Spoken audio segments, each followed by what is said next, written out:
Good morning, everybody.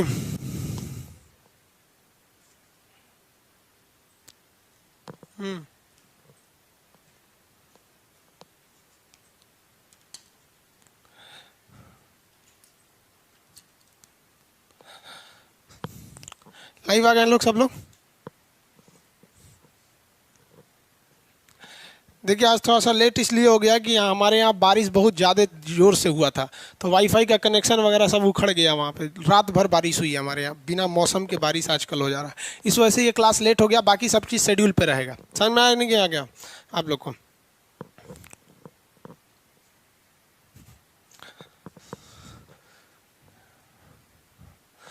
देखिए, इससे पहले वाले क्लास में आपको कहाँ तक बता दिए थे। आप सब लोग भाई फ़ोन बहुत कर रहे थे लोग, आप लोग। देखिए, हम भी, हमारी ही गलती थी। हमारी क्या बताए, मौसम के साथ हम लोग तो थोड़ी ना लड़ सकते हैं। आपको इससे पहले वाले क्लास में जो बताए थे वो आप लोग को याद है कि नहीं है? कंफर्म है ना? पूरा याद? कटाकट कमेंट करके बताएंगे लोग, हम जो क्वेश्चन देंगे आप लोग को। बहुत से लोगों को पता। Hello sir, good morning. Good morning Alamgir SK ji, hi. Happy Singh, good morning. Good morning सब लोग को, गुड मॉर्निंग। देखिए ध्यान से, जो हम कल बताए थे उसको फटाफट रिवाइज कीजिए। कोशिका को टेक्निकल नाम क्या होता है? साइटो। कोशिका का अध्ययन क्या कहलाता है? साइटोलॉजी। कोशिका के जनक किसे कहा जाता है? खोज के निकाला था रॉबर्ट हुक। जीवित कोशिका एंटोनी वॉन लीवेनहॉक। सबसे बड़ी कोशिका शुतुरमुर्ग का अंडा। सबसे छोटा माइकोप्लाज्मा।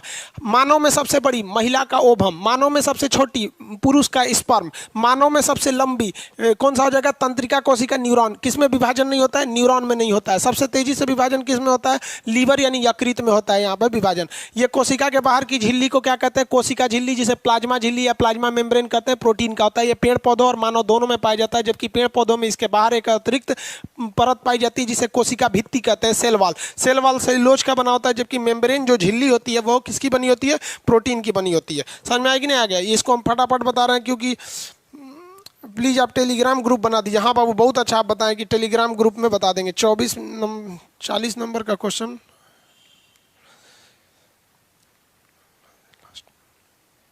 अच्छा चलिए बाबू, ठीक है ठीक है, सब बता देंगे आपको। हाँ, अब आगे थोड़ा स्टार्ट करते हैं। जहाँ कल तक तो बता दिए थे उसको छोड़ के। देखिए, ये तो प्लाज्मा झिल्ली किसकी बनी रहेगी? प्रोटीन की बनी रहती है।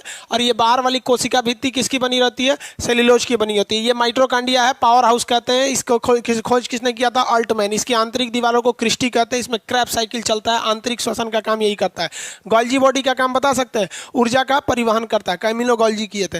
वैक्यूल्स क्या करता है भाई साहब? जल अवशोषण का काम करता है। फटाफट आ जाइएगा भाई, थोड़ा सा लेट हो गया इस बार। वाईफाई का कनेक्शन बारिश की वजह से टूट गया था, बिना वाईफाई का जा नहीं सकता है। सेंट्रोसोम क्या करता है? कोशिका का विभाजन करता है। एक चीज इसमें याद रखेंगे, सेंट्रोसोम जो होता है ना, सेंट्रोसोम, तो ये कोशिका का विभाजन करता है। ज्यादा तेज कर देगा तो कैंसर हो जाएगा, धीमा करेगा तो विभाजन ही नहीं होगा। ये ब्रेन में तो करता ही नहीं है, ये सेंट्रोसोम नहीं होता है। जबकि न्यूरॉन गिलियल सेल में होता है। लीवर में सबसे तेजी से विभाजन करता है। ये वाला एरिया क्या हो गया भाई? ये एंडोप्लाज्मिक रेटिकुलम। आंतरिक कंकाल स्मूथ वाला क्या बनाता है? वसा। और रफ वाला क्या बनाता है? प्रोटीन। ये प्रोटीन क्यों बनाया था? क्योंकि इसमें अंदर राइबोसोम था। यहां तक समझा दिए थे। अब आगे देखते हैं, इससे पहले वाले क्लास को पूरी तरह से समझा दिए थे।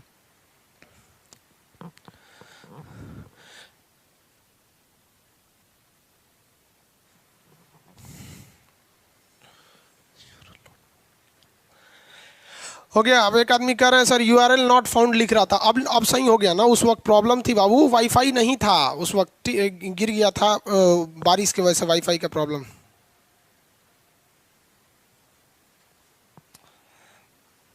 चलिए अब आगे समझिए ध्यान से। राइबोसोम क्या करता है? यहां से आप कंटिन्यू, अब देखिए, आप कमेंट छोड़िए, अब फटाफट यहां ध्यान दीजिए।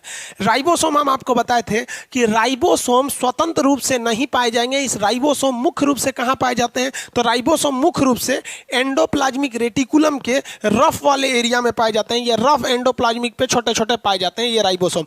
राइबोसोम जो है ना, कोशिका का एक अंग है। ये बहुत ही छोटा अंग है। कोशिका का सबसे छोटा अंग कहेगा तो राइबोसोम। हालांकि इससे भी एक छोटा अंग होता है सिलिया फ्लैजेला, लेकिन वो सब में नहीं पाया जाता है। और राइबोसोम सब में पाया जाता है, इसलिए क्वेश्चन जब भी देता है सबसे छोटा कोशिकांग, तो क्या मार देना है? राइबोसोम मार देना है। राइबोसोम क्या, किस चीज का निर्माण करता है? प्रोटीन का निर्माण करता है। हमारे शरीर में प्रोटीन की ज्यादा जरूरत होती है, अतः ये किस चीज के लिए हेल्प करता है? एनाबोलिज्म के लिए। ये हम आगे बताएंगे आपको। किसी चीज को जोड़कर बना देना एनाबोलिज्म, और तोड़ देना कैटाबोलिज्म। पाचन क्या है? कैटाबोलिज्म में तोड़ते हैं। अब प्रोटीन निर्माण क्या है? एनाबोलिज्म बनाते हैं। तो ये एनाबोलिज्म में मदद करता है। रेलवे एनटीपीसी पिछला बार का क्वेश्चन देखिएगा ना, उसमें बोलेगा कि इसमें से कौन सा एनाबोलिज्म का काम नहीं करता है, तो आप एनाबोलिज्म और कैटाबोलिज्म समझेंगे तभी तो पता चलेगा होता क्या है। अब इसमें एक चीज़ होता है सेडिमेंटेशन कोफिशिएंट। सेडिमेंटेशन कोफिशिएंट क्या होता है? एक टेस्ट ट्यूब होता है, देखते होंगे उसमें लिक्विड भरा रहता है, इस तरह टेस्ट ट्यूब। वैज्ञानिकों ने अलग अलग जीव का, अलग अलग जानवरों का सेल निकाला। सेल तो खुद ही छोटा होता है भाई, आप समझते हैं ना, उसको माइक्रोस्कोप से देख सकते हैं। अब इतना छोटे तो है नहीं, और ये भी उस पे से ये रेलवे का टारगेट बैच है, एकदम बच्चा तो नहीं है। आप लोग आप पढ़े लिखे हैं तो कोशिका के बारे में इतना तो आइडिया लगता होगा ना, छोटा होता है। उसके अंदर से वैज्ञानिकों ने क्या निकाला? राइबोसोम निकाला और एक लिक्विड में डाला। तो देखा ना, कुछ राइबोसोम बड़े भारी थे, वो नीचे चले गए, और कुछ राइबोसोम हल्के थे जो ऊपर चले गए। तो सेडिमेंटेशन मतलब होता है अवसाद, यानी बैठ जाना लिक्विड में। तो टेस्ट ट्यूब में जो भारी होके नीचे चले गए उसका वेट भारी था, और जो ऊपर रह गए वो हल्का था। तो इसका एक कोड नाम दिया गया, इसको कहा गया 70, इसको कहा गया एस 70, इसको कहा गया 80। अब ये जो सेडिमेंटेशन कोफिशिएंट को शॉर्टकट में एस, इसको भी शॉर्टकट में एस।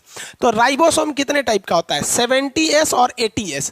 अब ये दो टाइप के राइबोसोम होते हैं सब, 70S और 80S। लेकिन इतना आराम से थोड़ी क्वेश्चन पूछेगा आपसे, क्वेश्चन आपसे फंसा के पूछेगा। क्या पूछेगा? ध्यान से देखिए, कमेंट पे ज़्यादा ध्यान नहीं देंगे आप लोग, अभी फिलहाल सीधे क्वेश्चन पे जवाब दीजिए।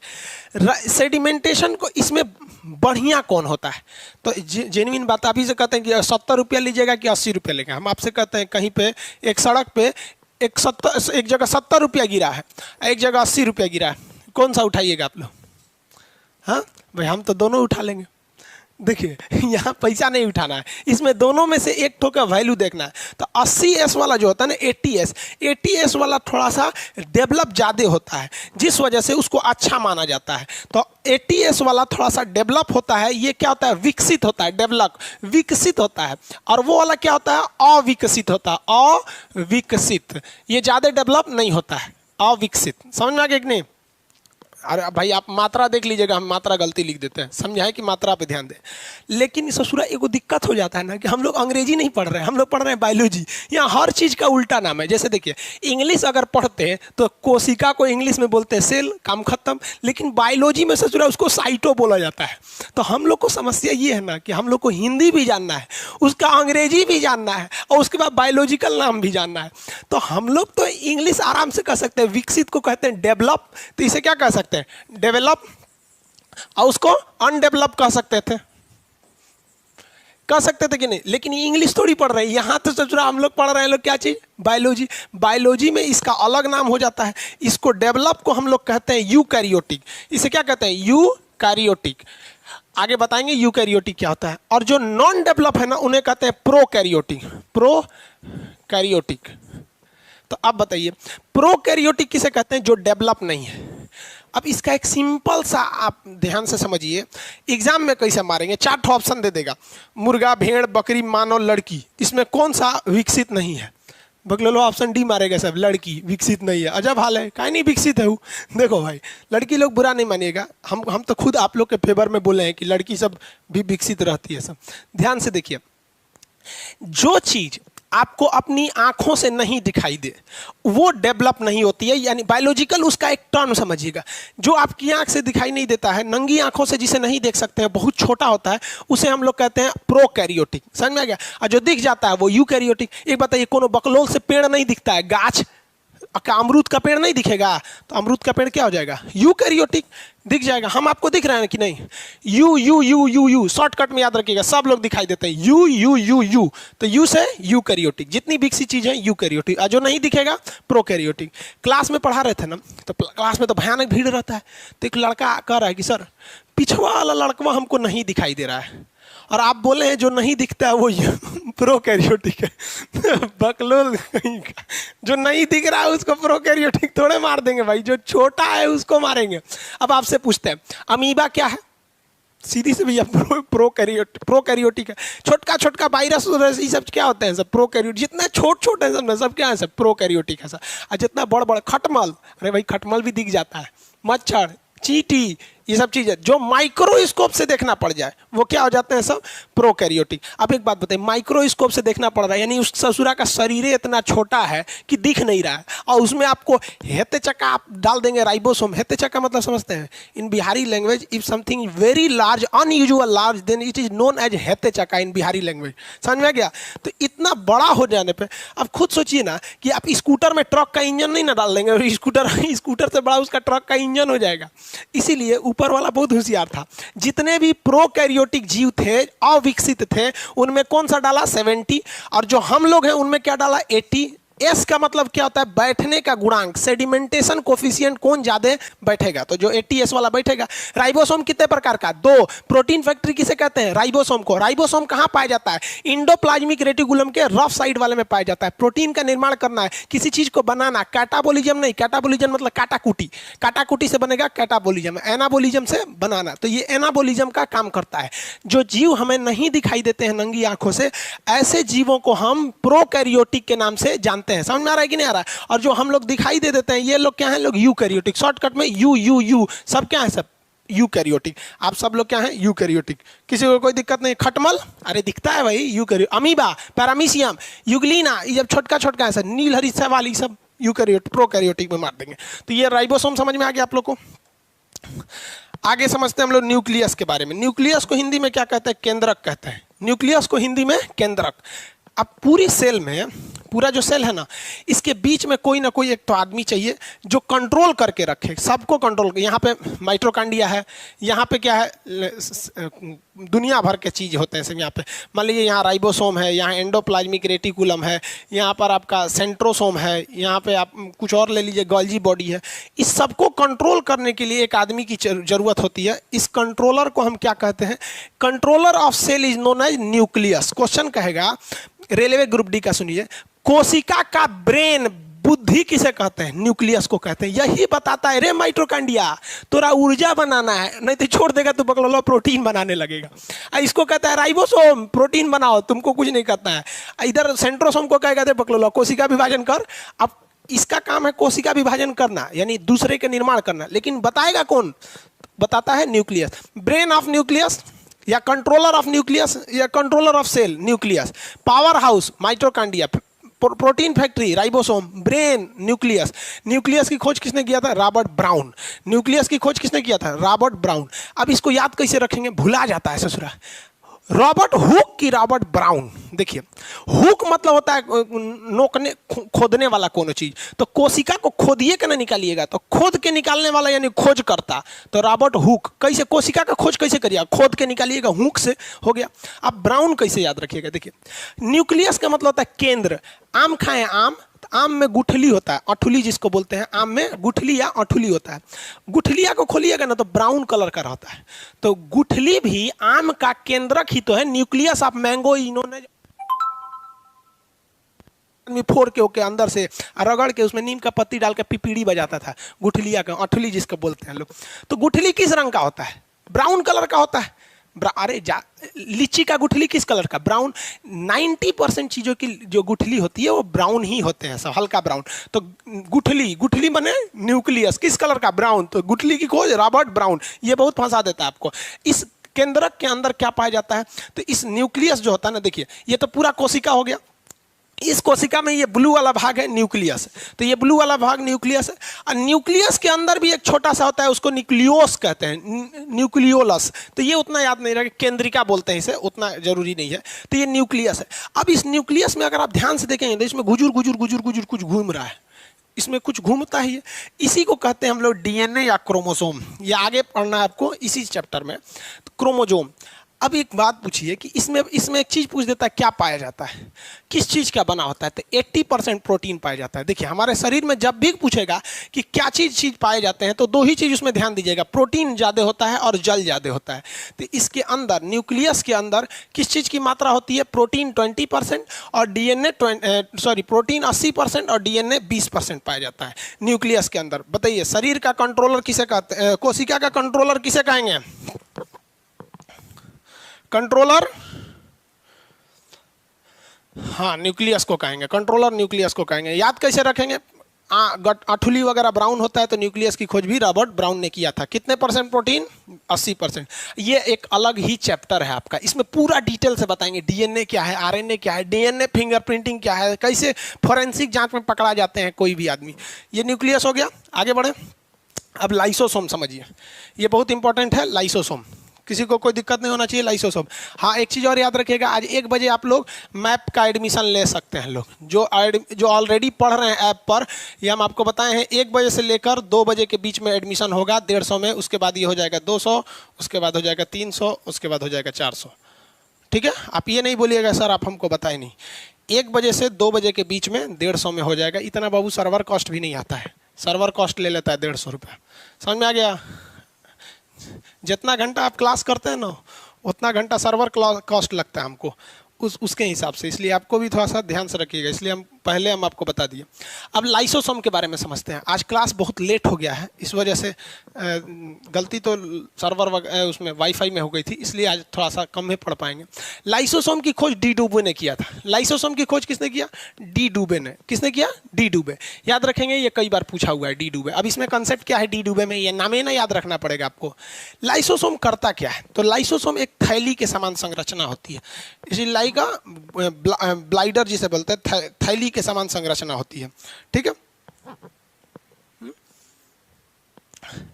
आप इसको देखिए ना, ये थैली के समान संरचना है।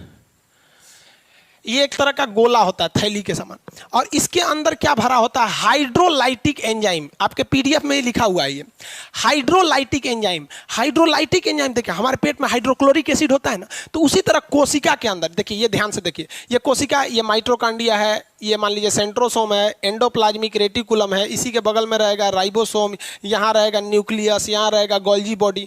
अब ये इसमें बीच में है लाइसोसोम, इसको दूसरे कलर से कर देते हैं, ये है लाइसोसोम। ऐसे साइड में मान लीजिए लाइसोसोम। ये लाइसोसोम में क्या भरा हुआ है? देखिए, ये क्या है? ये हाइड्रोलाइटिक एंजाइम है। ये एंजाइम क्या करता है? पाचन का काम करता है। तो आप कहेंगे खानवा हम पेट में खाते हैं, इसी तरह कोशिका में पाचन कौन चीज होता है? समझिए पाचन क्या काम करता है। ये बहुत खचरा है लाइसोसोम। लाइसोसोम कहता है कि सब लोग बढ़िया से काम करो, नहीं तो बर्बाद कर देंगे हम। लाइसोसोम ऐसे घूमते रहता है, कहता है माइटोकॉन्ड्रिया चाचा, ए चाचा, समझ में आया? अब चाचा सुन के आप लोग को दूसरा चाचा याद आ रहे होंगे, मिर्जापुर वाला, ध्यान से समझिए। तो ये लाइसोसोम वाला जो चाचा जी हैं, ये माइटोकॉन्ड्रिया से, तो कहता है चाचा आप ऊर्जा बनाइए, नहीं तो बर्बाद कर देंगे। इनसे कहता है गाल्जी बॉडी उधर ले जाइए, और न्यूक्लियस को कहता है रे तो देर नौटंकी मत कर। राइबोसोम को कहेगा प्रोटीन बनाओ रे, तो सबको मॉनिटर करते रह रहे, जल्दी बनाओ जल्दी बनाओ जल्दी बनाओ, सब खटाखट बनाओ। और गलती से अगर इसका कोई बात नहीं माना ना, तो ये बहुत बिगड़ल आदमी है, तुरंत उसके ऊपर छिड़क देता है लाइसोसोम, ये जल अपघटक एंजाइम, जिसको हाइड्रोलाइटिक एंजाइम कहते हैं। अगर मान लीजिए माइटोकॉन्ड्रिया ऊर्जा नहीं बना रहा है, तो उसमें छिड़क देगा, ऐसे छिड़क देगा ना, तो ये पच के खत्म हो जाएगा, इसका पाचन कर देगा, मर जाएगा वहां पर उस सेल के अंदर। फिर माइटोकॉन्ड्रिया मर जाएगा, तो सेंट्रोसोम कहेगा oh my god, mitochondria has been died, so I can reorganize, मतलब इसको हम क्या कर सकते हैं? रीजनरेट कर सकते हैं। तो ये सेंट्रोसोम क्या करेगा? रीजनरेट करके इसे दूसरा बनाएगा। तो कोशिका के अंदर अगर कोई अंग काम नहीं करता है, तो क्या करता है ये भाई? ये कोशिका के अंदर के किसी भी अंग को पचाकर खत्म कर देता है। कहता है कि हमारे नज़र में अगर जीना है तो काम करो, नहीं तो हम बर्बाद कर देंगे। किसी को कोई दिक्कत नहीं? क्लास खत्म होने वाला है आप लोग का, ठीक है? क्योंकि टाइमिंग के हिसाब से लाइव अपने से कट जाएगा, हम लेट आएंगे उससे, मतलब वो कंप्यूटर है ना, मशीन है, अपने से काट देगा, इसलिए घबराएंगे लोग नहीं, कट जाएगा तो फिर यहीं से चालू करेंगे। देखिए, तो कोई भी अंग काम नहीं करेगा तो क्या करेगा? लाइसोसोम उसे मार देता है। एक बात कीजिए, मान लीजिए माइटोकॉन्ड्रिया काम नहीं किया, ये भी काम नहीं किया, ये भी काम नहीं, सब पगला गया, सब स्ट्राइक पे आ गया, सब हमारी मांगे पूरी करो, हम नहीं करेंगे, ना हम प्रोटीन बनाएंगे, ना ऊर्जा बनाएंगे, ना परिवहन करेंगे, कुछ नहीं करेंगे। तो लाइसोसोम कहेगा अरे मेरे आगे बगावत, हमारे आगे बगावत नहीं चलेगी। ये जो लाइसोसोम है ना, खुद को फाड़ लेता है, और जैसे फाड़ेगा ना, सब में लेभरा जाएगा। क्या चीज लेभरा जाएगा? हाइड्रोक्लोरिक एसिड लेभरा जाएगा। तो लाइसोसोम के फटने के कारण लाइसोसोम के अंदर उपस्थित जल अपघटक एंजाइम यानी हाइड्रोलाइटिक एंजाइम पूरी कोशिका माने पूरे शरीर के नहीं, जिस कोशिका में फटा है उस कोशिका के अंदर पूरी तरह से लेभरा जाता है। लेभराने का मतलब मिक्स हो जाना, और ये हाइड्रोलाइटिक एंजाइम इसे पूरी तरह से मार। कभी कभी आत्महत्या का कारण मानते हुए आत्महत्या की थैली सुसाइड बैग के नाम से जानते हैं, या फिर इसी को हम लोग कोशिका के अंदर का परमाणु बम कहते हैं। वहाँ की कोशिका मर जाती है। अब वहाँ की कोशिका मर गई तो बगल की कोशिका धीरे धीरे कोशिका विभाजन करके उसका जगह लेगी, उसे बनाएगी। तो कोशिका की आत्महत्या की थैली किसे कहते हैं? आत्महत्या की थैली लाइसोसोम को कहेंगे। किसी को कोई दिक्कत नहीं है। आत्महत्या की थैली किसे कहा जाता है? लाइसोसोम को। अब एक चीज ध्यान से समझिए, कभी कभी क्या होता है ना, यहाँ लाइसोसोम है, यहाँ माइटोकॉन्ड्रिया है, यहाँ अलग अलग अंग है सब न्यूक्लियस। कभी कभी लाइसोसोम में मर जाता है। जैसे कभी दरवाजा में आपका हाथ चपा जाएगा ना तो लाइसोसोम में मर जाएगा, कह ही मर गए, ये सब भी मर जाएंगे सब। तो इन सब को गलाएगा कौन? कोई नहीं गला पाएगा। तो लाइसोसोम जैसे मर जाता है तो वहाँ पे वो सफाई नहीं कर पाता, इसलिए वहाँ काला दाग हो जाता है। किसी को एक बांस हुमच के थुथुरे पे मार दीजिएगा ना तो फिर वहाँ पर वो लाइसोसोम भी मर गया तो फिर वहाँ काला हो जाता है, तो वो जल्दी ठीक नहीं होता है। तो इसके बगल की कोशिका का लाइसोसोम देखता है तो कहता है ससुरा ये मर गया है सब, तो तनी तनी से फुचुर फुचुर फेंक देता है। तो धीरे धीरे ये 6-7 दिन में आपका काला वहाँ पर खत्म हो जाता है। समझ में आ गया आप लोग को? किसी को कोई दिक्कत नहीं? अब आप लोग आज के लिए इतना ही रखेंगे क्योंकि अब टाइमिंग हो गया है, कट जाएगा अपने से। 1 से 2 के बीच आप एडमिशन ले लेंगे, उसके बाद एडमिशन नहीं होगा, लेट हो जाएगा फिर।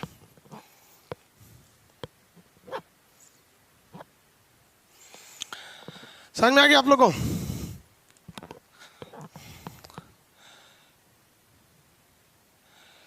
पॉलिटी का बैच चलेगा बाबू। वीडियो क्वालिटी का आपको बताया ना, थोड़ा सा टाइम लग जाएगा 1 हफ्ते तक।